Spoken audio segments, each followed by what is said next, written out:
Hi అండి. ఈరోజు 7th class first lesson అక్షరం యొక్క కవి పరిచయం తెలుసుకుందాం.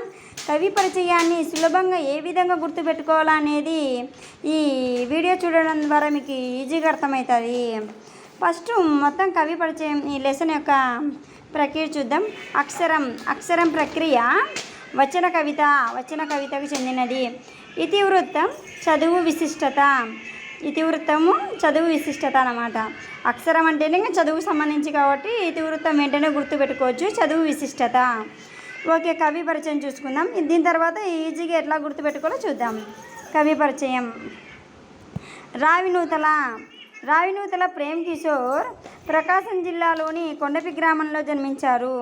వీరి తల్లిదండ్రులు మరియమ్మ, అంకయ్యలు.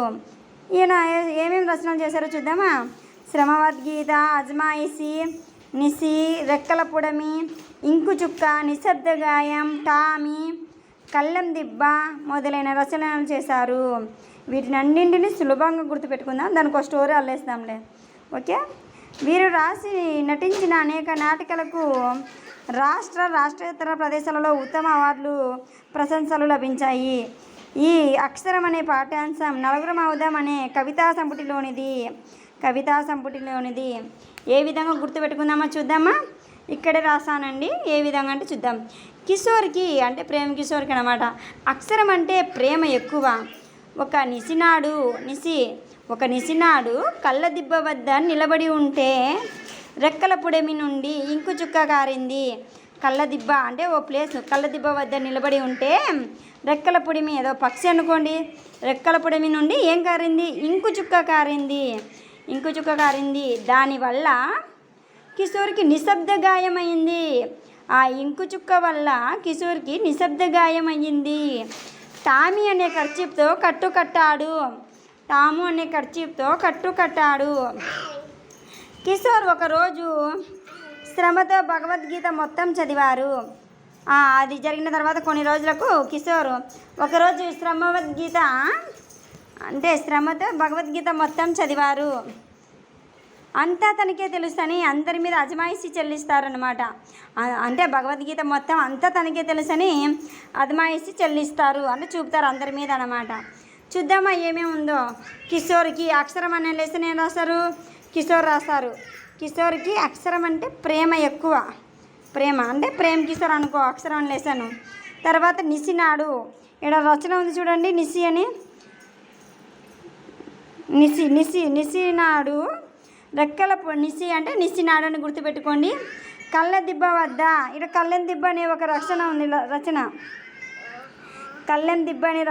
ఉంది కదా. ఇక్కడ కళ్ళెం దిబ్బ వద్ద నిలబడి ఉంటే ఏమైంది? నిశ్శబ్ద గాయం. రెక్కల పుడమి అనేది ఒక పక్షి అని చెప్పాం కదా. ఈయన రచనలో రెక్కల పుడమి అనేది ఒకటి ఉందన్నమాట. అదో రెక్కల పుడమి నుండి ఇంకు చుక్క కారిందన్నమాట. రెక్కల పుడమి నుండి ఇంకు చుక్క కారింటే నిశ్శబ్ద గాయమైంది.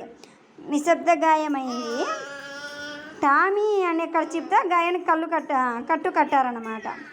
ఈ విధంగా ఒక స్టోరీ మాదిరి చదివితే ఈజీగా గుర్తుపెట్టుకోవచ్చండి. ఇంకోసారి చూద్దామా. కిషోర్కి అక్షరం అంటే ప్రేమ ఎక్కువ.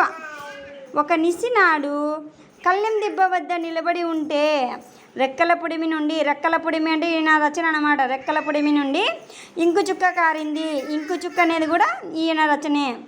ఓ స్టోరీ మాదిరి అల్లుకుంటే అంత మనకు గుర్తుంటుంది. దానివల్ల నిశ్శబ్ద గాయమైంది. కిషోర్కి నిశ్శబ్ద గాయం. ఇంకు చుక్క కారింది కదా, దానివల్ల నిశ్శబ్ద గాయమయ్యింది. ఈ నిశ్శబ్ద గాయం అనేది కిషోర్ యొక్క రచన. మళ్ళీ టామీ అనే కర్చీఫ్తో కట్టు కట్టారు. కర్చీఫ్ పేరు ఏం పేరు? టామీ అనేది ఈయన రచన అన్నమాట. ఏమేమి రచనలు ఉన్నాయి ఇక్కడ చూడండి. నిసి, కళ్ళెం దిబ్బ, రెక్కల పుడమి, ఇంకు చుక్క, మళ్ళీ నిశ్శబ్ద గాయం, టామీ. ఈయన రచనలన్నీ ఇక్కడ వచ్చినాయా. తర్వాత కొన్ని రోజుల తర్వాత కిషోర్ శ్రమతో భగవద్గీత మొత్తం చదివేశారు. అంటే ఏముంది ఆయన రచన? శ్రమవద్గీత అనేది కిషోర్ ఒక రచన. అంతా తనకే తెలుసని, భగవద్గీత మొత్తం అంతా తనకే తెలుసని అందరి మీద అజమాయిషీ చెల్లిస్తారు, అజమాయిషీ చూపుతారు. అంటే పెత్తనం టైప్ అనుకో. అజమాయిషీ అనేది కూడా ఈయన రచనే. అక్షరం రాసిన ప్రేమ్ కిషోర్. అజమాయిషీ కూడా ప్రేమ్ కిషోర్ యొక్క రచనే అన్నమాట. ఈ విధంగా గుర్తుపెట్టుకోండి. నచ్చితే ఒక లైక్ వేయండి. ఓకే, మరి ఇంకొక లెసన్తో ఇంకో కవి పరిచయం చెప్తాను. ఓకే.